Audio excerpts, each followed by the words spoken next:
Si te cuento que mi propio marido me dejó para morir sola en una isla desierta, sin agua, sin comida, sin nada más que la ropa que traía puesta, ¿me creerías? Si te digo que me miró a los ojos, me dio la espalda y se fue en la lancha mientras yo le suplicaba de rodillas en la arena, ¿puedes imaginar el tamaño de esa maldad? Pues fue exactamente eso lo que me pasó. Y lo peor de todo, mis queridos, es que me tardé 3 años enteros en poder salir de ese infierno. 3 años comiendo lo que la naturaleza me daba, bebiendo agua de lluvia, durmiendo en el suelo duro, sin saber si iba a amanecer viva al día siguiente. Pero sobreviví. Y cuando regresé, él descubrió que había cometido el mayor error de su vida miserable. Hoy les voy a contar cada detalle de esta historia que guardé en el pecho por tanto tiempo. Esta historia que casi me mata, pero que también me hizo la mujer que soy hoy. Hola, mis queridos. Hola, mis amores. Me llamo Lourdes, pero pueden decirme Lu. Todo mundo siempre me llamó así. Tengo 77 años de edad. Nací el día 15 de marzo de 1948, en un pueblito pequeño de la costa de Veracruz llamado Nautla. Hoy quiero compartir con ustedes una historia que por muchos y muchos años intenté olvidar, que enterré en el fondo de mi alma, pero que ahora, con la sabiduría que solo los años pueden traer, necesito contar. Necesito porque sé que tal vez haya otras mujeres por ahí pasando por situaciones parecidas, o que ya pasaron, y que necesitan saber que una puede sobrevivir a lo peor que la vida ofrece. Antes de comenzar esta historia, quisiera pedirles algo. Si pueden, dejen ese like ahí abajo, suscríbanse a este canal, porque eso me da fuerzas para continuar contando estas historias que son tan difíciles de revivir. Y díganme en los comentarios desde dónde me están viendo. Me encanta saber que mi voz está llegando a tantos rinconcitos diferentes de este México inmenso. Cada comentario de ustedes calienta el corazón de esta señora. Mi historia comienza allá en 1963. Yo tenía apenas 15 años y todavía vivía con mis papás en una casita sencilla de madera pintada de azul, cerquita de la playa. Mi papá, don Casimiro, era pescador, así como el papá de él y el papá del papá de él habían sido. En aquella época, allá en Nautla, prácticamente todo hombre era pescador o trabajaba en algo relacionado con el mar. Mi mamá, doña Palmira, cuidaba la casa, a nosotros, y todavía ayudaba a limpiar y salar el pescado que traía papá. Éramos yo, mis 3 hermanos mayores, Oswaldo, Bartolomé y Venancio, y mi hermanita menor, la pequeña Dalila, que tenía solo 8 años.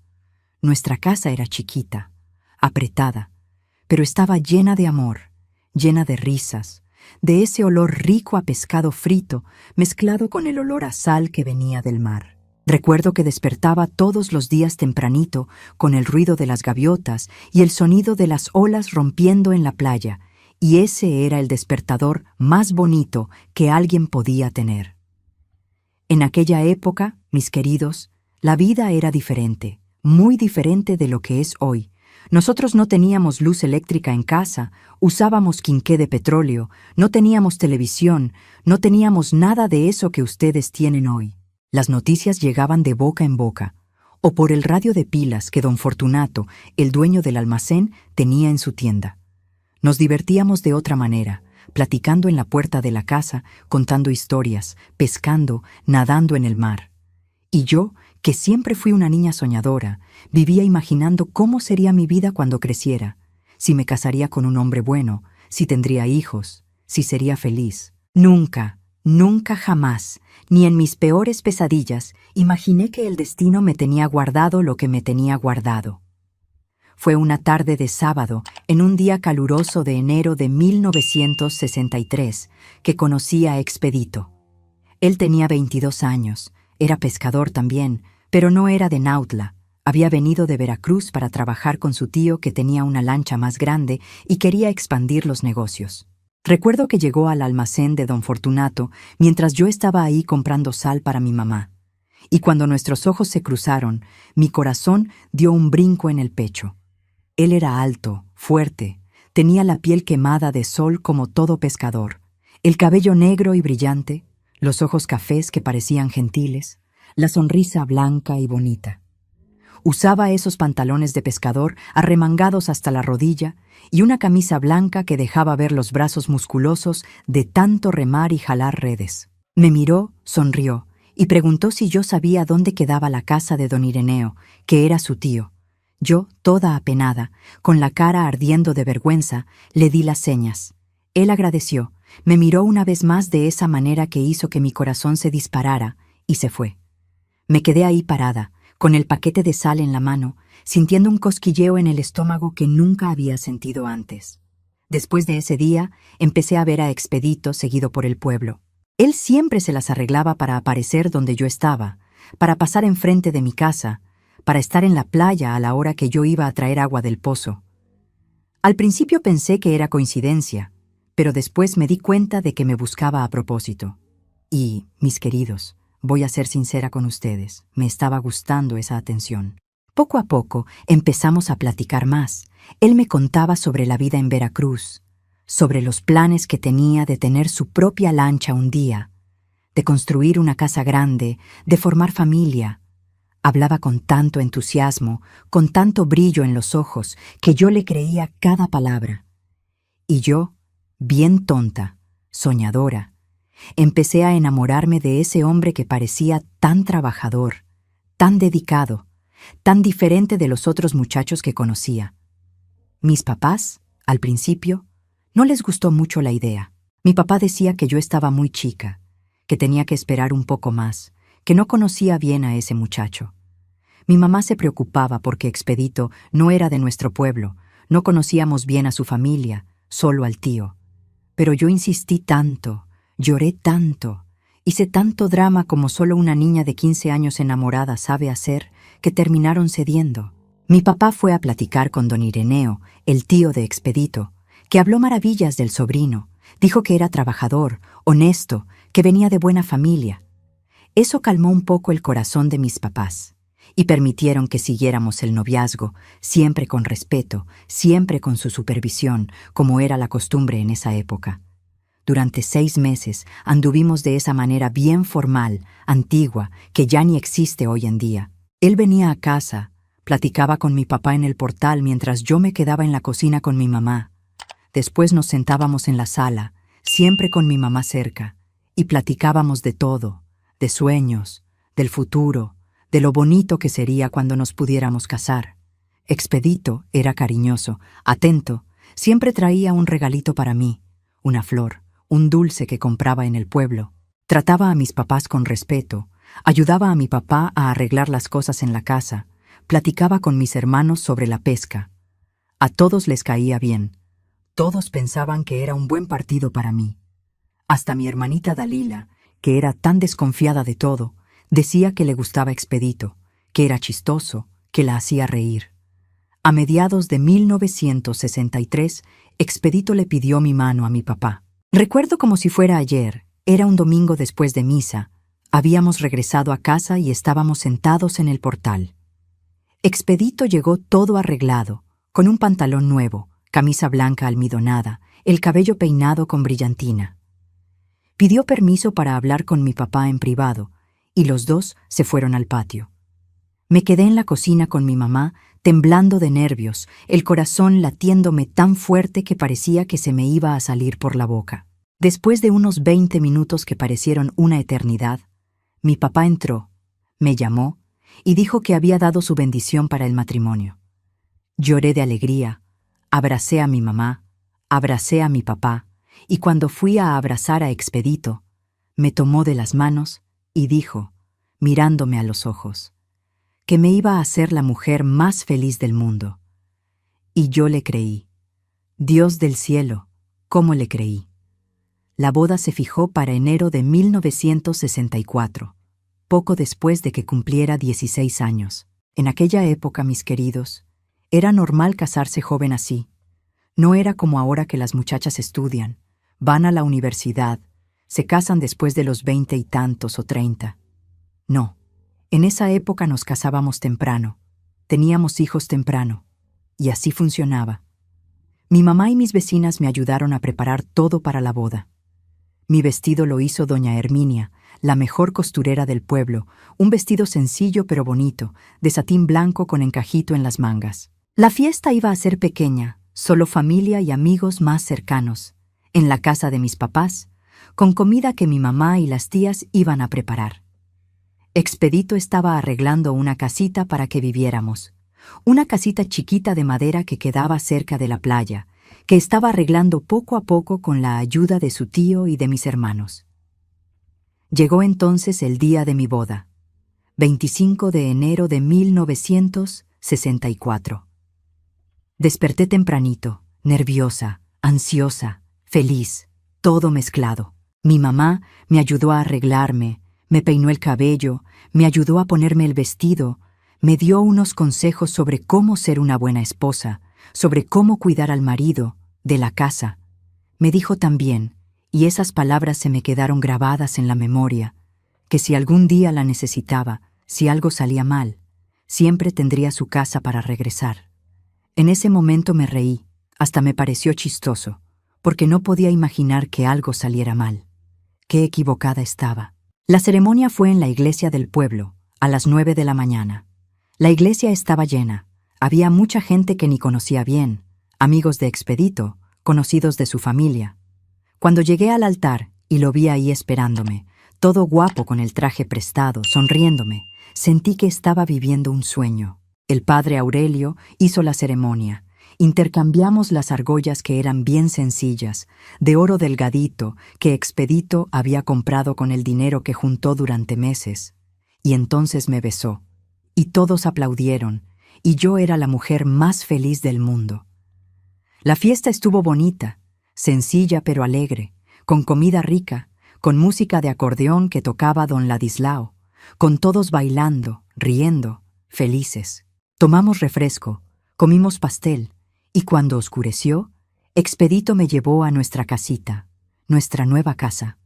Recuerdo que cuando llegamos y abrió la puerta, me cargó para pasarme por la puerta como mandaba la tradición, y cuando entré, vi que estaba todo arregladito, limpiecito, con flores que él había puesto en un florero encima de la mesa. Había una cama matrimonial que su tío le había regalado, un ropero viejo pero bueno, una mesa con 2 sillas en la cocina, una estufa de leña, y era poquito, pero era nuestro, y yo estaba tan feliz que ni podía hablar bien, solo podía sonreír y llorar al mismo tiempo. Los primeros meses de casada fueron los mejores de mi vida hasta entonces. Despertaba temprano, preparaba el café para Expedito antes de que saliera a pescar, cuidaba la casa, lavaba la ropa en el lavadero del patio, preparaba la comida, y cuando él llegaba por la tarde, cansado, oliendo a mar y pescado, yo le servía la comida. Comíamos juntos platicando sobre su día, sobre lo que yo había hecho, sobre los planes para el futuro. En las noches nos sentábamos en el portal de nuestra casita, mirando las estrellas, escuchando el sonido de las olas, y él me abrazaba, me decía que me quería, que yo era lo mejor que le había pasado en la vida.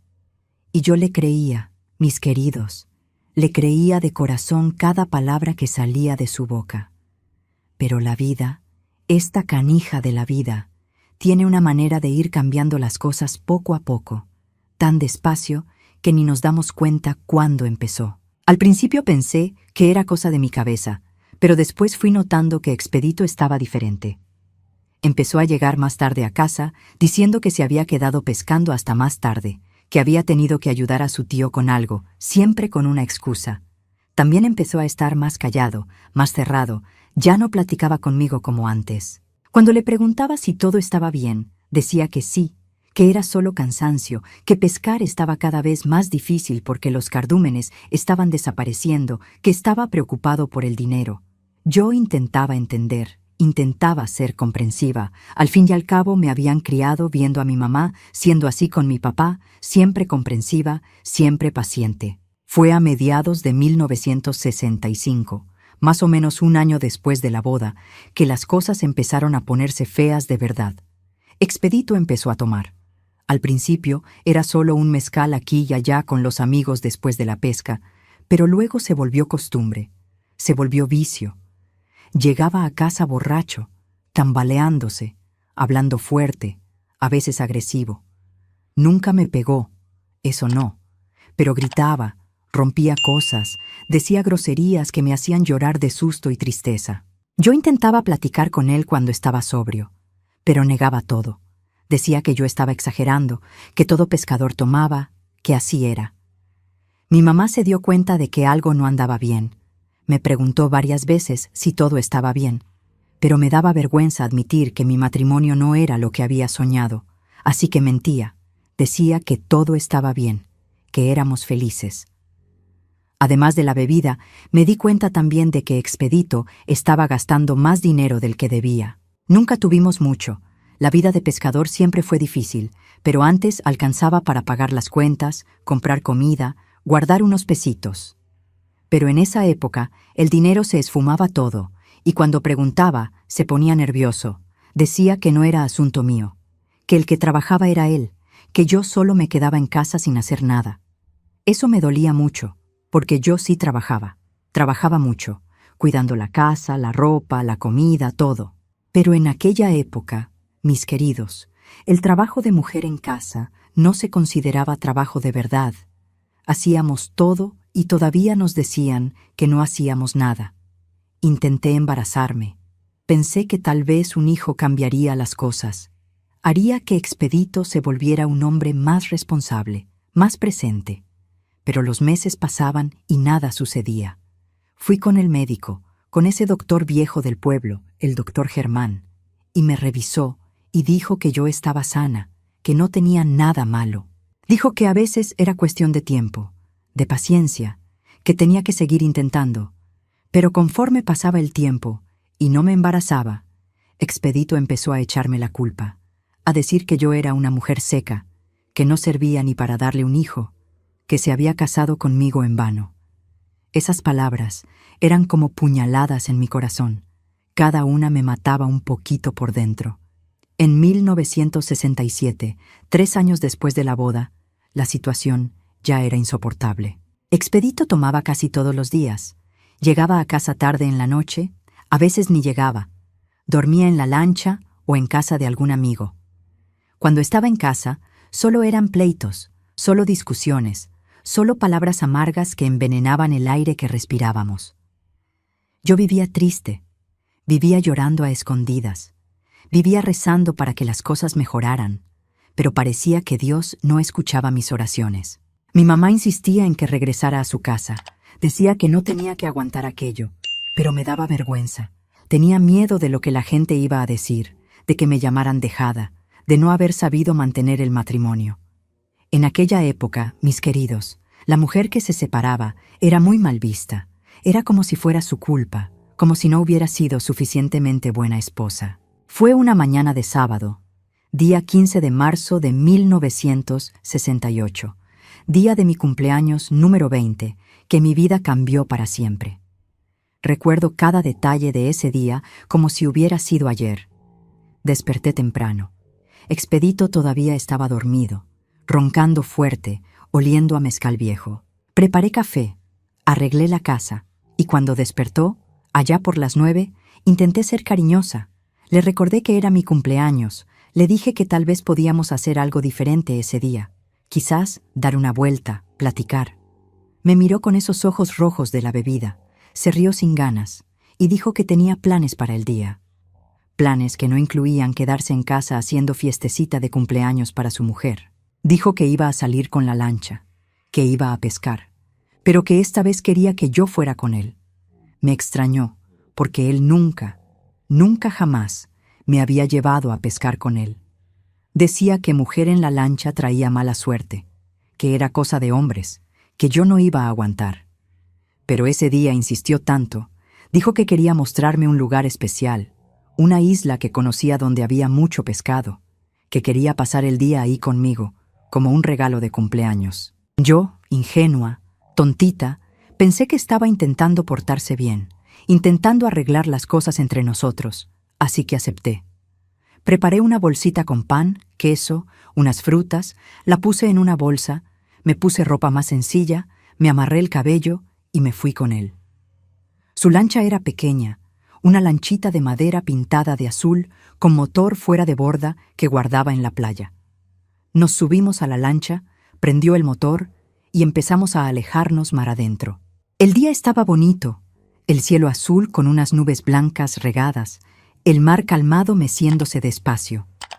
Si yo hubiera sabido, mis queridos, si hubiera sabido lo que iba a pasar, me hubiera aventado de esa lancha ahí mismo, hubiera nadado de regreso a la playa, hubiera gritado por ayuda. Pero no sabía nada, no sospechaba nada. Iba sentada en la proa de la lancha, con el viento pegándome en la cara, mirando el mar inmenso, pensando que tal vez ese día marcaría un nuevo comienzo para nosotros dos. Estuvimos navegando como unas 2 horas, cada vez más lejos de la costa, hasta que la tierra desapareció completamente en el horizonte. Todo lo que veía a mi alrededor era agua, agua por todos lados, azul profundo que daba miedo y fascinación al mismo tiempo. Le pregunté a Expedito cuánto faltaba y dijo que ya no mucho, que la isla estaba ahí cerquita. Seguimos navegando y entonces, allá adelante, apareció un pedacito de tierra en medio del mar. Era una isla pequeña, tal vez del tamaño de una cancha de fútbol, cubierta de vegetación baja, con algunos árboles regados, rodeada de arena blanca y piedras. Parecía desierta, parecía que nunca había habido gente ahí. Expedito llevó la lancha hasta cerca de la playa, se aventó al agua que le daba a la cintura y me ayudó a bajar con la bolsa de comida. Pisamos la arena y miré alrededor, curiosa, encantada de cierta forma con ese lugar tan aislado, tan salvaje. Le pregunté a Expedito dónde quedaba el lugar bueno para pescar y no me contestó. Solo se quedó ahí parado, mirándome con una expresión rara en la cara, una expresión que nunca le había visto antes. Una mezcla de coraje, de desprecio, de algo que me heló la sangre en ese momento. Le pregunté qué pasaba, qué era eso, y finalmente habló. Dijo que estaba harto de mí, harto de aguantar a una mujer que no servía para nada, que no daba hijos, que solo daba lata. Dijo que me había traído ahí para deshacerse de mí, que se iba a ir y me iba a dejar ahí, y que nadie nunca me iba a encontrar. Que me iba a morir ahí sola, y que él iba a quedar libre para vivir su vida como quisiera. Pensé que estaba oyendo mal, que estaba bromeando de muy mal gusto, que no era posible que estuviera hablando en serio. Pero cuando lo miré a los ojos y vi esa frialdad, esa certeza, entendí que no estaba bromeando. Hablaba en serio. Mi marido, el hombre con quien me había casado, el hombre que había jurado amarme y protegerme, me estaba abandonando en una isla desierta para que muriera. Mi mente se quedó en blanco por algunos segundos. No podía procesar lo que estaba pasando. Cuando la realidad cayó, cuando entendí de verdad lo que estaba haciendo, empecé a gritar, a llorar, a suplicar. Me tiré de rodillas en la arena, me agarré de su pierna, le supliqué que no hiciera eso, le dije que iba a cambiar, que iba a ser mejor, que haría lo que él quisiera. Pero me empujó, me hizo caer en la arena y se fue caminando hacia la lancha. Me levanté corriendo, corrí detrás de él, intenté subirme a la lancha, pero me empujó de nuevo, con más fuerza, y caí al agua. Nadé intentando alcanzar la lancha, pero ya había prendido el motor y se estaba alejando. Grité su nombre, grité tanto que me dolió la garganta, supliqué, lloré, pero no volteó ni una sola vez. Solo se fue, el ruido del motor cada vez más lejano, hasta que se volvió un puntito en el horizonte y después desapareció completamente. Me quedé ahí en el agua, con el agua pegándome en el pecho, viéndolo irse, viendo toda mi vida desaparecer junto con esa lancha. Y fue en ese momento, mis queridos, fue en ese preciso momento que entendí que estaba completamente sola, abandonada en medio de la nada, sin nadie, sin ninguna esperanza. Salí del agua tambaleándome, caí de rodillas en la arena y lloré. Lloré como nunca había llorado en mi vida. Lloré de desesperación, de miedo, de tristeza, de coraje, de todo. Lloré hasta no tener más lágrimas, hasta que se me secó la garganta, hasta que me dolió la cabeza. Cuando se me secaron las lágrimas, me quedé ahí sentada en la arena, mirando al mar, al cielo, tratando de entender qué había pasado, tratando de creer que aquello era real, y no una pesadilla de la que iba a despertar. Pero no era pesadilla, era real. Estaba realmente sola en una isla desierta, abandonada por mi propio marido, sin manera de salir de ahí, sin manera de pedir ayuda, sin nada. Antes de continuar mi historia, mis queridos, quisiera pedirles que dejen en los comentarios desde dónde están viendo este video. Me da un calorcito en el corazón saber que mi voz está llegando lejos, que no estoy hablando sola. Aprovecha y suscríbete a este canal, deja tu like, eso ayuda muchísimo para que yo continúe contando estas historias que son tan difíciles de revivir. Y dime también si has pasado por alguna situación de traición, de abandono, si conoces a alguien que pasó por eso. El dolor que sentimos cuando alguien que amamos nos lastima así es indescriptible, ¿verdad? Cuando logré calmarme un poco, ya estaba oscureciendo. El sol se estaba metiendo en el horizonte, pintando el cielo de naranja y rojo, y me di cuenta de que necesitaba hacer algo. No podía quedarme ahí parada esperando que me llegara la muerte. Me levanté, agarré la bolsa de comida que se había caído en la arena cuando Expedito me empujó y fui a explorar la isla. Era pequeña, como dije, se podía dar la vuelta caminando en menos de una hora. No había nada más que vegetación baja, algunos árboles, muchas piedras, mucho monte. No vi señales de agua dulce, no vi ningún animal, nada. Solo estaba yo, el mar, las plantas y el silencio. Un silencio que pesaba en los oídos, que daba miedo, que hacía sentir todavía más sola. Encontré un área con unas piedras grandes que formaban como una protección del viento, y decidí que ahí iba a ser mi refugio, por lo menos por el momento. Me senté recargada en una piedra, abrí la bolsa de comida. Había 2 bolillos, un pedazo de queso, 3 naranjas y una botellita de agua que había llenado antes de salir de casa. Miré esa comida y pensé que era todo lo que tenía en el mundo entero en ese momento. Sabía que no iba a durar mucho, tal vez 2, 3 días si lo racionaba bien. ¿Y después? Después me iba a morir de hambre, de sed, tal como Expedito lo había planeado. Pero algo dentro de mí, algo que no sabía que existía, se rebeló contra esa idea. No, no me iba a morir ahí. No le iba a dar ese gusto a ese hijo de la chingada. Iba a sobrevivir. No sabía cómo, pero iba a sobrevivir. Pasé la primera noche despierta, con miedo, temblando de frío porque la noche en el mar es helada, oyendo ruidos extraños que venían del monte, ruidos de animales que no conocía. Me quedé rezando bajito, pidiéndole a Dios que me protegiera, que me diera fuerzas, que me mostrara un camino. Cuando salió el sol, rojo y grande en el horizonte, sentí un alivio tan grande que lloré de nuevo. Había sobrevivido a la primera noche. Era un comienzo. Los primeros días fueron los peores de mi vida. La comida que tenía se acabó al tercer día, y el agua se acabó al segundo porque el calor era tanto que tomaba sin poder controlarme. Me desesperé cuando se acabó la última gota de agua. Recuerdo que agarré la botella vacía, la volteé boca abajo esperando que cayera una gotita más, y nada. Sentí una opresión en el pecho, una desesperación que me hizo gritar a la nada, al mar, al cielo. ¿Cómo iba a sobrevivir sin agua? Sin agua, uno no dura ni 3 días. Me iba a morir ahí mismo, sola, y mi cuerpo se iba a pudrir en esa arena hasta volverse polvo. Pensé en aventarme al mar, en nadar hasta no aguantar más y ahogarme, para acabar de una vez con ese sufrimiento. Pero algo dentro de mí no me dejó. Alguna fuerza que no sabía que tenía me hizo continuar. Empecé a explorar la isla con más atención, buscando cualquier cosa que pudiera ayudarme. Encontré unas plantas que parecían suculentas, de esas que guardan agua, e intenté morderlas para ver si salía algún líquido. Salió un poco.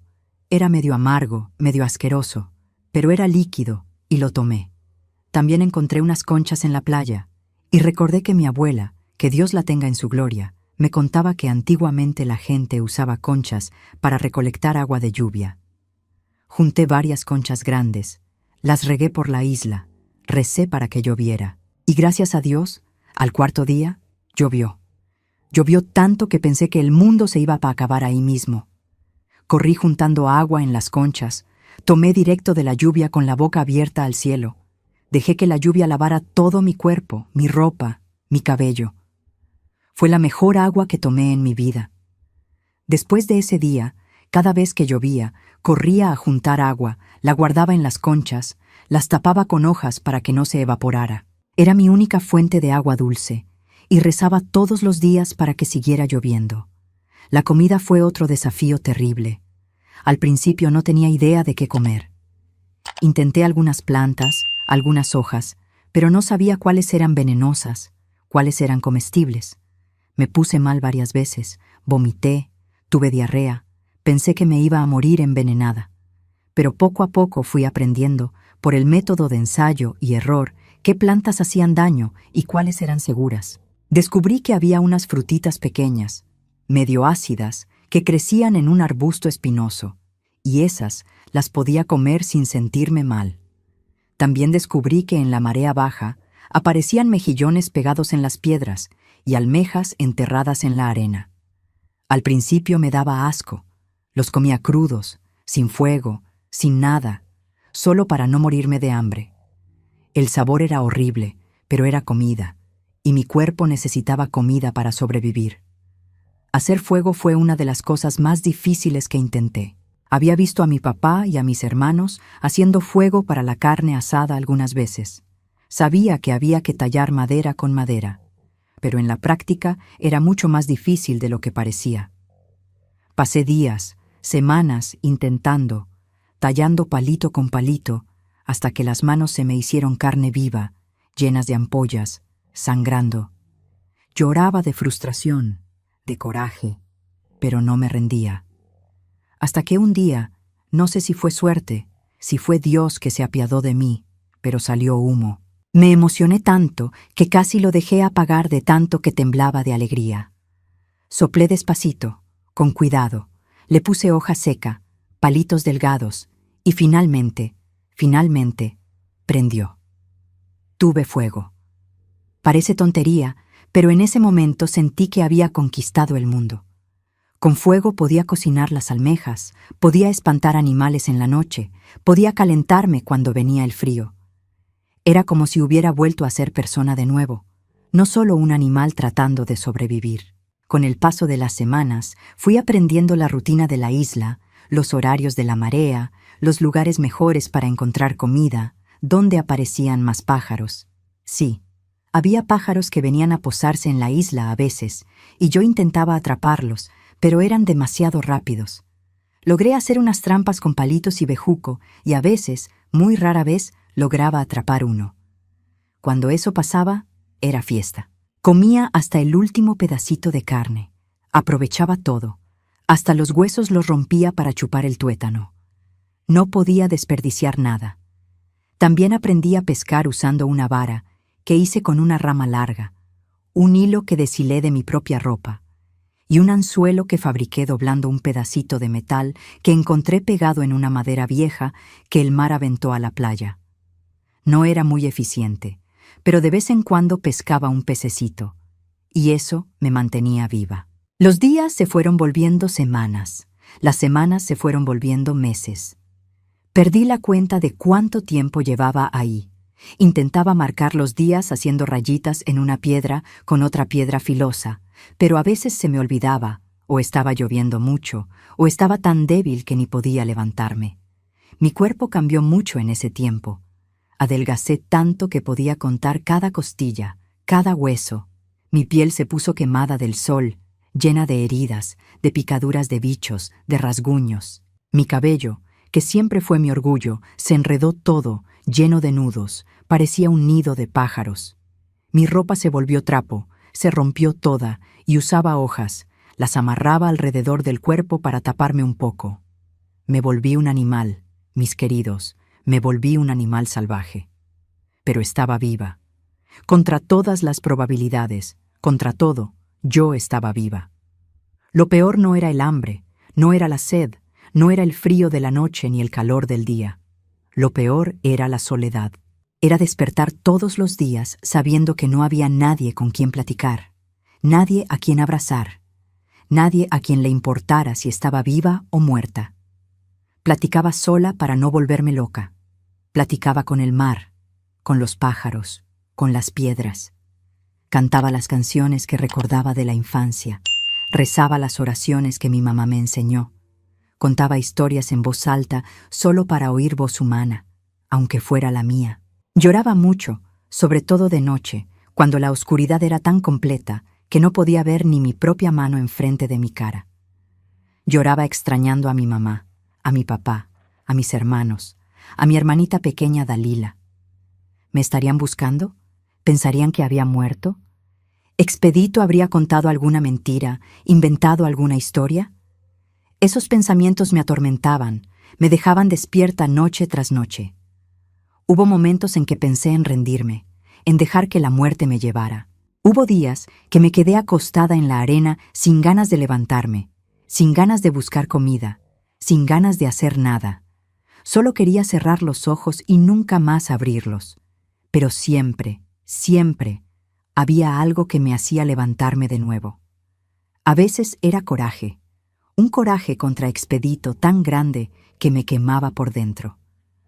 Otras veces era el recuerdo de la cara de mi mamá, de su voz llamándome hija. Otras veces más era simplemente instinto de supervivencia, esa cosa que existe dentro de uno y que no nos deja rendirnos aunque todo parezca perdido.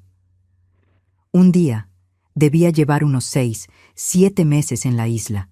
Estaba en la playa intentando pescar cuando vi una lancha en el horizonte. Mi corazón casi se detuvo. Una lancha. Había una lancha ahí. Empecé a gritar, a hacer señas con los brazos, brincaba, hacía de todo para llamar la atención. Pero la lancha estaba demasiado lejos, no me vieron y se fue. Me senté en la arena y lloré tanto que pensé que nunca más iba a tener lágrimas dentro de mí. Había estado tan cerca de ser rescatada, tan cerca, y había perdido la oportunidad. Después de ese día, me obsesioné con hacer algo que pudiera verse de lejos. Junté madera, mucha madera, e hice un montón enorme en la parte más alta de la isla. Cuando viera otra lancha, le iba a prender fuego a ese montón para hacer humo, para que me vieran. Pero no apareció otra lancha, no en todo ese año. Cuando empezó a hacer frío, me di cuenta de que había pasado un año entero, un año sola en esa isla, un año lejos de casa, de todo lo que conocía, de todos los que amaba, y todavía estaba viva. No sé si eso era una bendición o una maldición. A veces pensaba que hubiera sido mejor haber muerto luego al principio, haber acabado con ese sufrimiento de una vez. Pero había sobrevivido, y algo dentro de mí no me dejaba rendirme ahora. El segundo año fue un poco mejor que el primero, solo porque ya había aprendido a sobrevivir.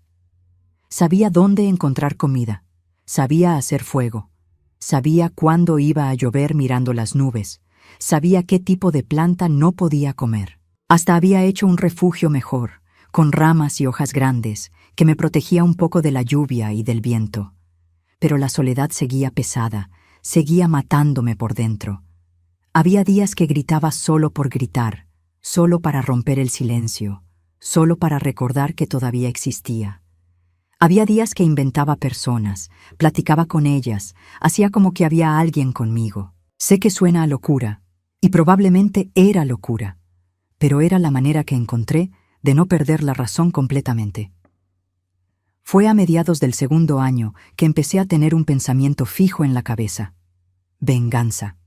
Si salía de esa isla viva, si lograba regresar, Expedito la iba a pagar por lo que hizo. No sabía cómo todavía, pero la iba a pagar. Ese pensamiento me daba fuerza para continuar. Me daba motivo para despertar todos los días y luchar para sobrevivir un día más. No me iba a morir en esa isla. Iba a regresar, y le iba a hacer justicia con mis propias manos. A principios del tercer año, mi cuerpo ya estaba tan acostumbrado a esa vida que era casi como si hubiera nacido ahí.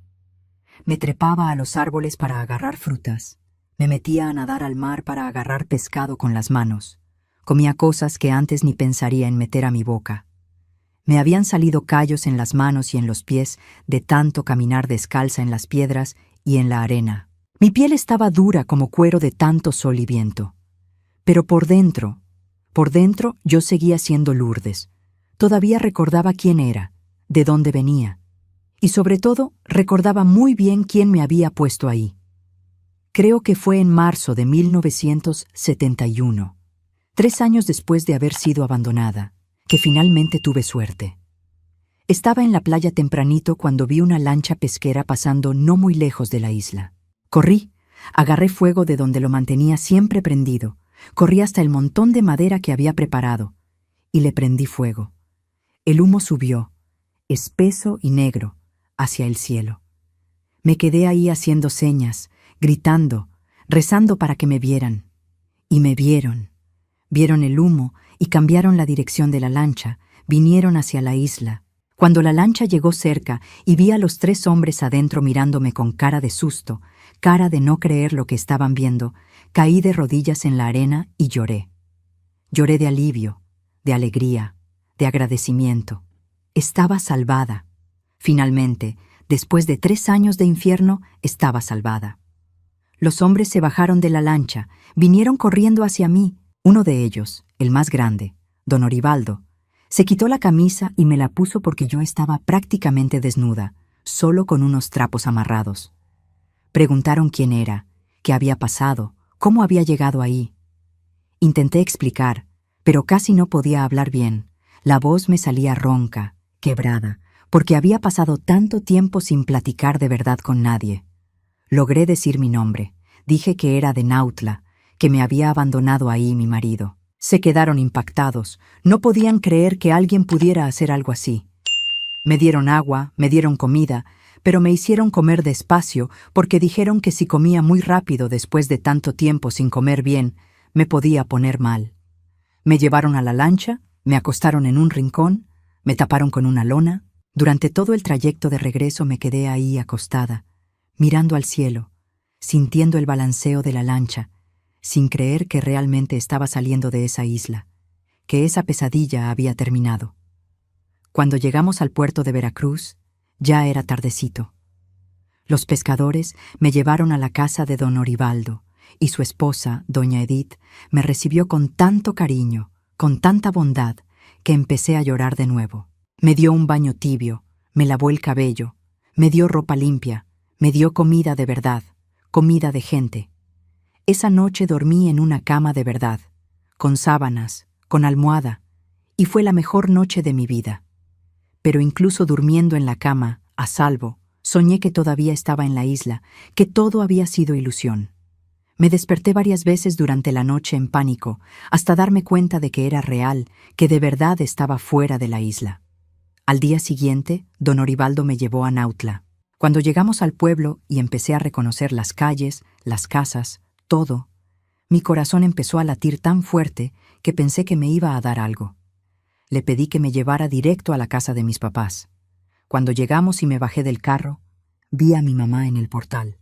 Estaba tendiendo ropa en el tendedero, y cuando volteó y me vio, dejó caer la ropa al suelo. Se quedó parada mirándome, con la mano en la boca, los ojos bien abiertos. Di algunos pasos hacia ella y dije, con la voz quebrada, «Mamá, soy yo, es Lourdes». Soltó un grito y vino corriendo. Me abrazó tan fuerte que me dolió, pero era el dolor más rico que había sentido en mi vida. Lloraba y hablaba al mismo tiempo. Decía que pensaba que yo había muerto, que me habían buscado tanto, que Expedito había dicho que me había caído de la lancha y me había ahogado, que no había podido salvarme. Mi papá llegó corriendo de la milpa cuando escuchó los gritos, y cuando me vio, el hombre que nunca lloraba, lloró como niño. Mis hermanos, mi hermanita, todos lloraron, me abrazaron, me besaron. Fui contando poco a poco lo que había pasado, y veía su cara cambiando de alegría a shock, a coraje, a horror. Mi papá preguntó dónde estaba Expedito, y yo dije que no sabía, que necesitaba saber dónde estaba para poder hacer lo que había planeado durante 3 años enteros en esa isla. Mi hermano Oswaldo dijo que Expedito todavía vivía en nuestra casita, que después de decir que yo había muerto, siguió su vida normal, pescando, tomando, y que hasta había conseguido otra mujer, una tal de Cleonice que era del pueblo de al lado. Saber eso me dio un coraje tan grande que me tembló todo el cuerpo. Me abandonó para morir, inventó que me había ahogado y encima consiguió otra mujer para ocupar mi lugar. No, aquello no se iba a quedar así. De ninguna manera. Me quedé unos días en la casa de mis papás, recuperándome, comiendo bien, subiendo un poco de peso, volviendo a parecer persona. Mi mamá no me quería dejar salir de cerca, tenía miedo de que desapareciera de nuevo. Pero yo tenía una misión, tenía algo que necesitaba hacer antes de poder descansar de verdad. Una tarde, le pedí prestado el vestido a mi hermanita Dalila, me arreglé el cabello como pude y me fui a mi antigua casa. Toqué la puerta, y quien abrió fue una mujer que no conocía. Debía ser esa tal de Cleonice. Me miró de arriba abajo y preguntó qué quería. Pregunté si estaba Expedito, y ella gritó para adentro de la casa llamándolo. Cuando él apareció en la puerta y me vio, la cara se le puso blanca como el papel. Se quedó mirándome como si estuviera viendo un fantasma, la boca abierta, sin poder decir nada. Yo sonreí. Sonreí de esa manera más fría, más calculada que pude, y dije, ¿y entonces, Expedito? ¿De verdad pensaste que me iba a morir en esa isla? ¿Pensaste que te ibas a librar de mí así de fácil? Tartamudeó algo, intentó negar. Dijo que no sabía de qué estaba hablando, que me había caído de la lancha, que había intentado salvarme. Empecé a reírme, una risa alta, casi histérica. Dije bien fuerte, para que Cleonice y los vecinos que ya se estaban juntando en la calle para ver qué era ese alboroto oyeran exactamente lo que había hecho. Conté que me llevó a esa isla a propósito, que me abandonó ahí para morir, que se fue y me dejó ahí sola por 3 años enteros. Cleonice se quedó impactada. Los vecinos se quedaron impactados. Todos empezaron a hablar al mismo tiempo, unos insultándolo, otros sin poder creerlo.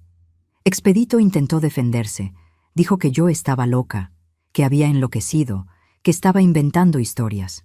Pero yo dije que los pescadores que me rescataron podían confirmar todo, que habían visto el estado en que estaba, que podían atestiguar que realmente había estado abandonada en esa isla.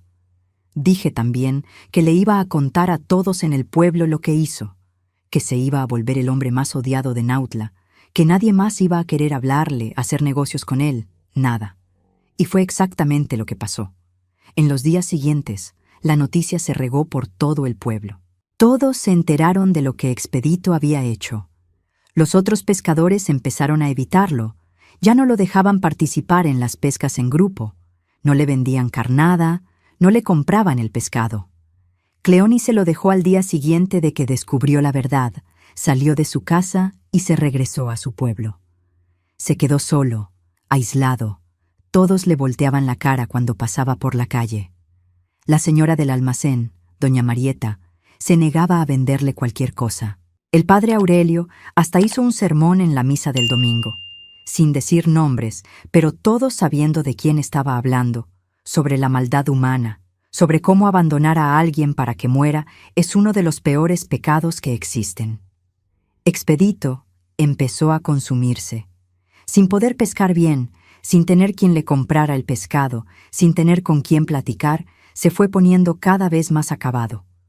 Tomaba todavía más que antes, andaba sucio, andrajoso, hablando solo por las calles. Se volvió motivo de burla, de lástima, de asco. Los niños le huían, las mujeres le escupían cuando pasaba. Mi papá y mis hermanos tuvieron que detener a gente que lo quería golpear, lincharlo. Yo no tuve que hacer nada más que contar la verdad. El mismo pueblo se encargó de hacer la justicia por mí. Algunos meses después, recibí la noticia de que había muerto. Encontraron su cuerpo cerca del muelle. Parece que se cayó borracho al agua y se ahogó. Algunos dijeron que fue accidente. Otros dijeron que se aventó a propósito, que ya no aguantaba vivir así. Cuando me lo contaron, no sentí nada, ni alegría, ni tristeza, ni alivio. Era como si ya hubiera muerto para mí hace mucho tiempo, desde el día que me abandonó en esa isla. Lo único que sentí fue que un capítulo de mi vida finalmente había cerrado. Después de que Expedito murió, tuve que reconstruir mi vida desde cero. Me quedé viviendo con mis papás por un tiempo, recuperándome no solo del cuerpo, sino también del alma. Las marcas físicas de la isla fueron desapareciendo poco a poco, pero las marcas emocionales se quedaron para siempre. Tenía pesadillas casi todas las noches. Despertaba sudando, con el corazón acelerado, pensando que todavía estaba en la isla. Tenía miedo de quedarme sola, miedo de las lanchas, miedo del mar. El mar que antes amaba, que era toda mi vida, se volvió mi mayor terror. Mis papás me apoyaron mucho en esa etapa. Mi mamá, sobre todo, nunca se despegó de mi lado. Siempre estaba ahí cuando despertaba gritando en la noche, me abrazaba, me calmaba, me decía que todo estaba bien, que estaba en casa, que estaba segura. Mi papá, que era hombre de pocas palabras, no sabía cómo ayudarme con palabras. Entonces me ayudaba de otras formas. Me traía flores del jardín, me invitaba a sentarme con él en el portal, me dejaba solo mirar la puesta del sol en silencio, sabiendo que eso me calmaba. Mis hermanos y mi hermanita también hicieron de todo para hacerme sentir amada, protegida.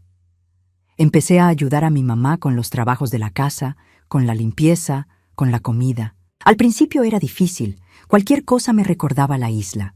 Ver almejas en el mercado me hacía sentir mal. Oír ruido de lluvia me daba ansiedad. Pero me fui forzando, fui enfrentando esos miedos poco a poco, porque sabía que si no hacía eso, iba a pasar el resto de mi vida presa en otro tipo de isla, una isla mental de la cual nunca iba a poder salir. Un día, como 2 años después de haber regresado, conocí a Jesús. Era viudo, tenía unos 40 años, trabajaba como carpintero en el pueblo. Era un hombre tranquilo, gentil, paciente. Había perdido a su esposa en el parto algunos años antes y se había quedado solo criando a su hija, la pequeña Nayeli, que tenía unos 5 años. Nos conocimos en la misa. Él siempre se sentaba cerca de donde me sentaba con mi familia. Empezamos a platicar después de misa, solo pláticas sin importancia al principio, sobre el clima, sobre el pueblo, sobre nada importante. Pero poco a poco me fui dando cuenta de que me gustaba platicar con él, que me sentía cómoda cerca de él, que no me presionaba para nada, no hacía demasiadas preguntas sobre mi pasado. Él sabía mi historia, todo el pueblo la sabía, pero nunca me trató diferente por eso. Nunca me miró con lástima ni con curiosidad morbosa. Me miraba como si fuera una persona normal y eso era todo lo que necesitaba en ese momento. Nos fuimos haciendo amigos, me invitaba a tomar café en su casa después de misa. Conocí a su hijita, que era la cosita más tierna del mundo, me decía tía Lourdes. Fui creando cariño por esa niña, por ese hombre que era tan diferente de Expedito, tan gentil, tan respetuoso. Después de 1 año de amistad, Jesús me pidió matrimonio. Dijo que sabía que había sufrido mucho, que no me quería apresurar, pero que se había enamorado de mí, que quería cuidarme el resto de mi vida, que quería darme la familia que merecía. Al principio me dio miedo. Le dije que no sabía si podía casarme de nuevo, si podía confiar en otro hombre. Pero él fue paciente. Dijo que esperaría lo que fuera necesario, que no tenía prisa. Y fue esa paciencia, esa gentileza de él, lo que me hizo aceptar. Acepté casarme con él, pero dejé bien claro que me iba a tardar en confiar completamente, que iba a necesitar tiempo, paciencia, mucho amor. Y él dijo que estaba dispuesto a darme todo eso y más. Nos casamos en 1974, en una ceremonia pequeña, solo familia cercana. Yo tenía 26 años y finalmente estaba teniendo la oportunidad de recomenzar mi vida. La vida con Jesús fue completamente diferente de la vida que tuve con Expedito. Jesús me respetaba, me escuchaba, me apoyaba. Nunca me levantó la voz, nunca me hizo sentir menos de lo que era. Trabajábamos juntos, criábamos a Nayeli juntos, y poco a poco fui construyendo una vida de verdad, una vida con amor, con respeto, con dignidad. Tuvimos 3 hijos más juntos. Primero llegó Adalberto en 1976, Después llegó Leonor en 1978 y al último Casimiro, al que le puse el nombre de mi papá, en 1980. Ver a mis hijos naciendo, creciendo sanos y felices, fue la cura que necesitaba para las heridas que esos años en la isla habían dejado. Cada sonrisa de ellos, cada abrazo, cada mamá que decían, era como si estuvieran cosiendo de vuelta los pedazos rotos de mi alma. Jesús murió en 2003, de infarto. Fue rápido, no sufrió, pero me dolió tanto que pensé que no iba a poder sobrevivir de nuevo a una pérdida tan grande. Pero esta vez no estaba sola. Tenía a mis hijos, tenía a mis nietos que ya estaban llegando, tenía a mi familia, y tenía la fuerza que esos 3 años en la isla me dieron, esa fuerza de sobrevivir que nadie nunca más me iba a quitar. Hoy, con 77 años, cuando miro hacia atrás, veo lo difícil que fue mi vida, cuánto sufrí, pero veo también lo fuerte que soy, cuánto logré superar. Hay gente que pasa toda la vida sin nunca tener que enfrentar nada parecido a lo que enfrenté, y hay gente que enfrenta cosas todavía peores. La vida no es justa, mis queridos, nunca lo fue y nunca lo va a ser. Pero podemos elegir cómo reaccionar a las injusticias que la vida nos avienta en la cara. Yo elegí sobrevivir. Elegí no dejar que ese hombre malo, ese cobarde, me robara toda mi vida. Sí, me robó 3 años, 3 años que nunca voy a recuperar, pero el resto de mi vida fue mío, y lo viví de la mejor forma que pude. Mirando a mis hijos hoy, a mis nietos, a mis bisnietos, sé que valió la pena haber sobrevivido. Si hubiera muerto en esa isla, ninguno de ellos habría existido. Y ellos son mi mayor logro, mi mayor venganza contra ese hombre que intentó destruirme. Porque él murió solo, odiado, miserable, sin dejar nada en este mundo más que una historia de maldad. Y yo sobreviví, construí una familia hermosa, amé y fui amada, viví una vida plena y completa. Si tú que me estás escuchando ahora estás pasando por algo difícil, si alguien te lastimó, te traicionó, te abandonó, quiero decirte algo. Eres más fuerte de lo que imaginas. El dolor parece que te va a matar. Parece que nunca más vas a poder ser feliz. Pero vas a poder. Sí vas a poder. Va a doler. Va a ser difícil. Va a haber días que vas a querer rendirte, pero no te rindas. Acuérdate de mí. Acuérdate de que si yo logré sobrevivir 3 años sola en una isla desierta, tú puedes sobrevivir a lo que estás pasando ahora. Y cuando todo mejore, cuando mires hacia atrás, vas a ver que todo ese dolor te hizo volverte una persona mejor, más fuerte, más sabia. El dolor no es el final, mis queridos, es el comienzo de una nueva versión de ti, una versión que ni sabías que existía. Aprendí que la venganza verdadera no es hacerle daño a quien te hizo daño. La venganza verdadera es vivir bien, es ser feliz, es construir una vida bonita encima de las cenizas a las que intentaron reducirte. Expedito intentó matarme, me abandonó para morir, pero el único que murió al final fue él. Murió solo, sin amor, sin familia, sin nada. ¿Y yo? Yo estoy aquí, viva, entera, rodeada de gente que me ama, contando mi historia a miles de personas que me están oyendo ahora. Esa es mi venganza. Sobrevivir. Vivir. Amar. Ser amada. A veces todavía tengo pesadillas con la isla. Todavía despierto de noche pensando que estoy ahí, con hambre, con sed, con miedo. Pero luego miro a mi alrededor, veo mi casa, mis hijos, mi familia, y le agradezco a Dios por haberme dado fuerzas para sobrevivir. Agradezco por cada día difícil en esa isla, porque cada uno de esos días me enseñó algo. Me enseñó que soy fuerte, que soy capaz, que puedo sobrevivir a cualquier cosa. Y eso, mis queridos, eso nadie nunca me lo va a quitar. Hoy vivo en una casita sencilla aquí en Nautla mismo, cerquita de la playa. Sí, regresé a vivir cerca del mar, porque no iba a dejar que ese hombre malo arruinara mi relación con el lugar donde nací, con el mar que siempre fue parte de mí. Al principio fue difícil, tenía miedo de mirar al mar, pero me fui forzando, Fui regresando poco a poco, y hoy puedo sentarme en la arena, mirar el horizonte y sentir paz. El mar no tiene la culpa de lo que me pasó. El mar solo estaba ahí, como siempre estuvo. La culpa fue de un hombre cobarde, un hombre débil, un hombre que no merece ni que gaste más tiempo pensando en él. Mis hijos son la luz de mi vida. Adalberto es carpintero como su papá. Se casó con una muchacha buena, Iracema, y me dio 3 nietos hermosos.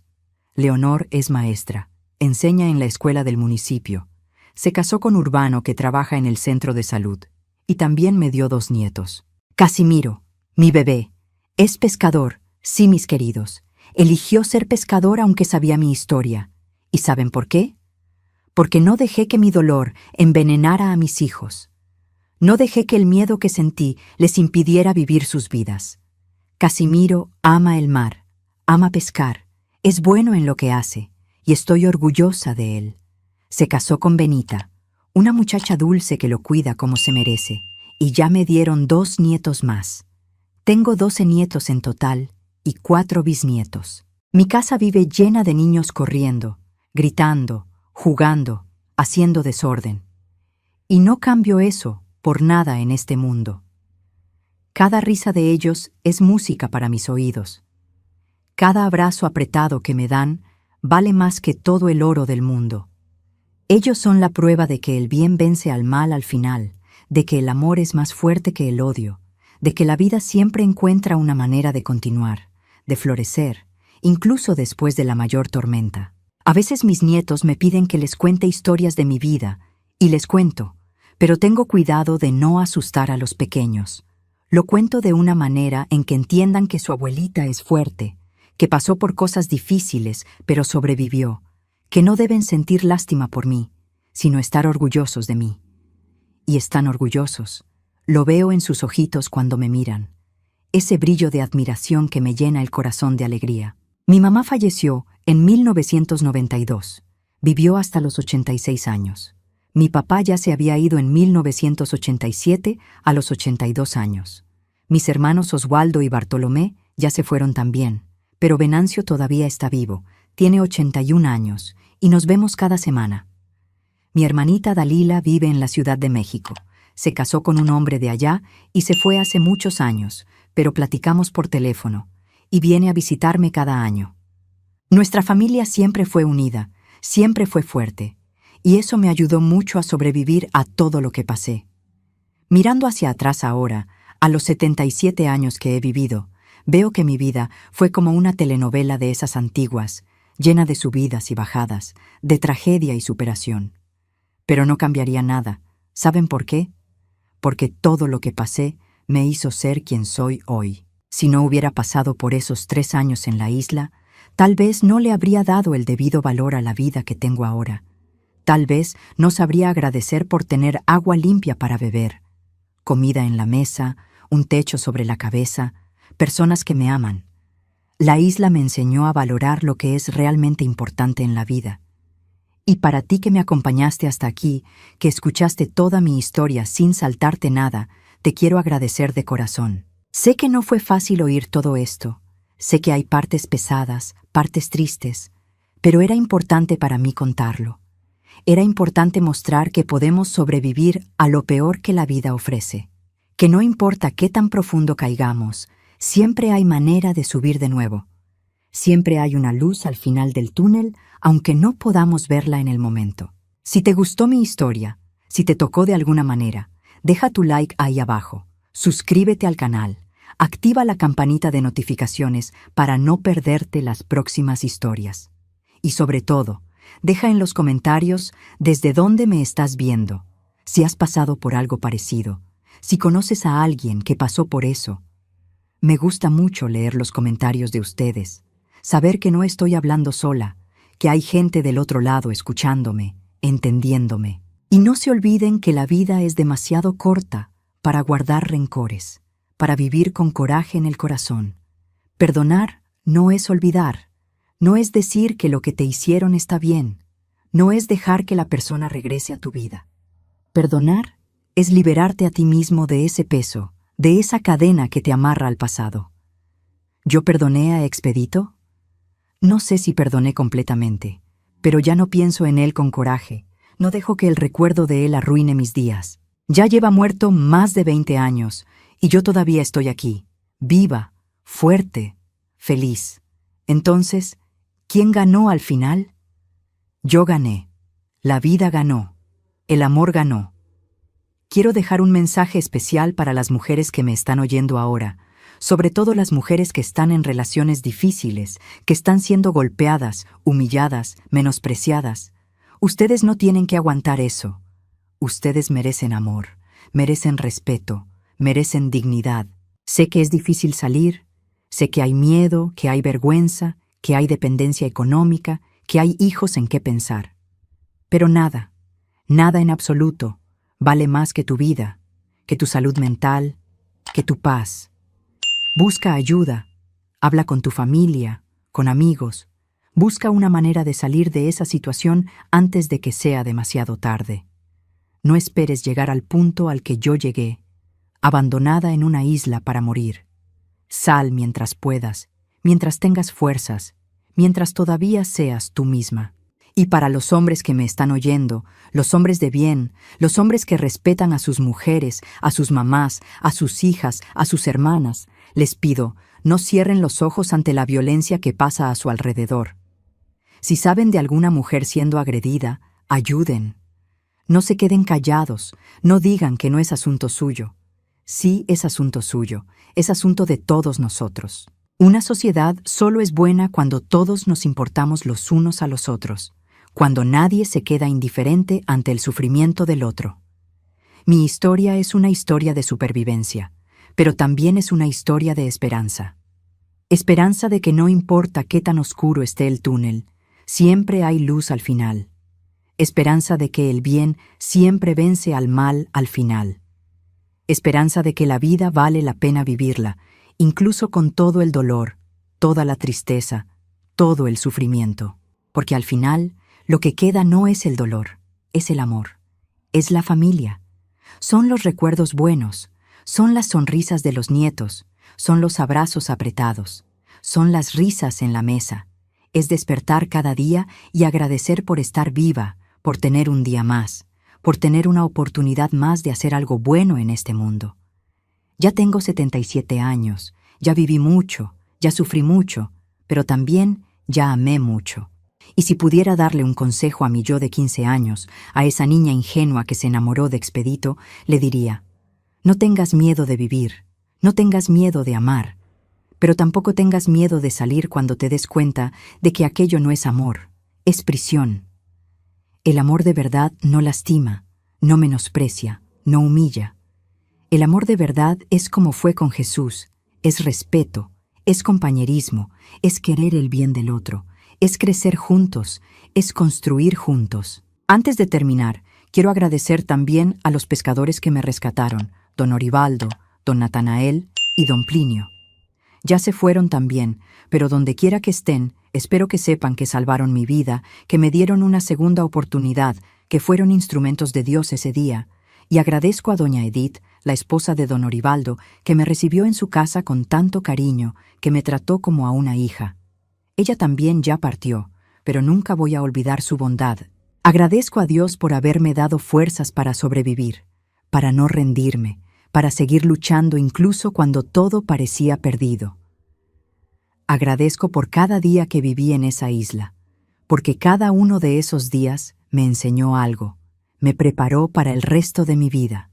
Agradezco por haberme dado la familia maravillosa que tengo, que es mi puerto seguro, mi razón de vivir. Y te agradezco a ti que llegaste hasta aquí, que me diste tu tiempo, tu atención, que me escuchaste sin juzgar. Espero que mi historia te haya inspirado de alguna manera, te haya dado fuerzas para enfrentar tus propias batallas, te haya mostrado que somos más fuertes de lo que imaginamos. Todos somos sobrevivientes, cada uno a su manera, cada uno con sus cicatrices, cada uno con su historia.